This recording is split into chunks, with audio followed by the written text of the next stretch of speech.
গ্যাসের সিলিন্ডার ফেটে পুরো বাড়ি ভস্মীভূত নন্দীগ্রামে। দুপুরে ঘটনাটি ঘটেছে নন্দীগ্রাম 1 নম্বর ব্লকের পুরুষোত্তমপুর গ্রামে।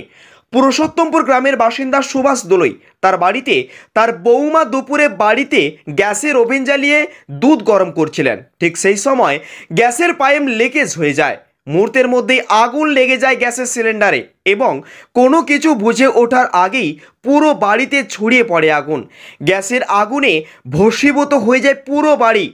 এলাকার প্রতিবেশীদের সাহায্যে আগুন নিয়ন্ত্রণে আনা হলেও আগুনের বিভীষিকায় ভস্মীভূত হয়ে যায় সুভাষ দোলইবাবুর বাড়ি। বাড়িতে জামাকাপড় থেকে শুরু করে আসবাবপত্র সব কিছু একেবারে পুড়ে ছাই হয়ে গেছে।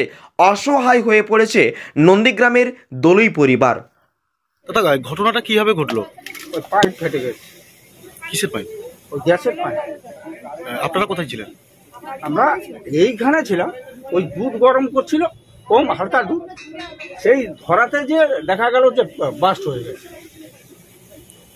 আর আগাতে পারিনি, একদম পুরোটা ধরে গেছে। বাসের কামড়া দিয়ে টালি ছাল ছিল তো, একদম পুরোটা ধরে গেছে। কিছু নেই, সব একটা পুড়েছে।